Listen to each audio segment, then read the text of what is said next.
সাধারণ পরীক্ষা নয়, এইচএসসি। শিক্ষাজীবনের গুরুত্বপূর্ণ এই পরীক্ষার শুরুর আগেই আরেক পরীক্ষায় পড়েছে এই পরীক্ষার্থী। খুঁজে পাচ্ছে না তার পরীক্ষার কেন্দ্রটি। সিদ্ধেশ্বরী ডিগ্রি কলেজ কেন্দ্র হলেও এই শিক্ষার্থী ভুলে এসেছে সিদ্ধেশ্বরী গার্লস কলেজে। তবুও পরীক্ষার অন্তত ২০ মিনিট পরে কোথায় কিভাবে কেন্দ্রে যাবে এই দুশ্চিন্তায় যখন মেয়েটি, তখন পুলিশ তাকে পৌঁছে দিল গন্তব্যে।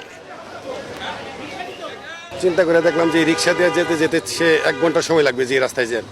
তারপর আমি আমার নিজস্ব বাইক বের করে আমার নিজের বাইক দিয়ে ওই মেয়েটাকে তার কেন্দ্রে পৌঁছে দিয়ে তার ফলে ঢুকাই দিয়ে আসছি। ভাবতেছি যে মেয়েটা যদি পরীক্ষা না দিতে পারে, ওর এই 10টি বছর 12টি বছর সময়টা অনেক কষ্টকর হয়ে যাবে। ঠিক 9টা থেকে 10:15টার মুষলধারে বৃষ্টি আর ঢাকার যানজটে এমন ঘটনা দেখা গেল কিছুক্ষণ পরপরই।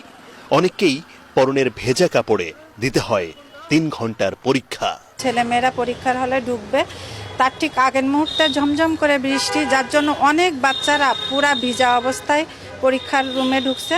টাইম চলে গেছে, অনেক স্টুডেন্ট আসতে পারে না বৃষ্টির কারণে। ওদের রেজিস্ট্রেশন কার্ড এগুলো সমস্ত ভিজে গেছে। 3 ঘন্টা সে সুস্থ থাকবে কিনা, ভেজা অবস্থায় সে সুস্থভাবে পরীক্ষাটা দিতে পারবে কিনা। বাচ্চারা ভেজে গেছে, এতে যদি জ্বর হয় বা সমস্যা অসুস্থ হয়ে পড়ে, এই পরীক্ষায় এখন তারপরে কি হবে? সারা দেশে এবার 14,50,790 জন পরীক্ষার্থী অংশ নিচ্ছে। প্রথম দিনে বাংলা প্রথম পত্র এবং কারিগরি বোর্ডে বাংলা দ্বিতীয়, আর মাদ্রাসার আলিমে কোরআন মাজিদ পরীক্ষা অনুষ্ঠিত হয়। তাদের জুলাই থেকে ক্লাস শুরু হওয়ার কথা, সেক্ষেত্রে তাদের শুরু হয়েছে ফেব্রুয়ারির 5 তারিখে। এটা সময় মতো শুরু হইলে ফুল সিলেবাস পাইতো, প্রিপারেশনের সময়টা অনেক বেশি পাইতো। বন্যার দুর্যোগ দুর্ভোগে সিলেট বিভাগের এইচএসসি ও সমমানের পরীক্ষা স্থগিত রয়েছে 8 জুলাই পর্যন্ত। আদ্দিন সজীব।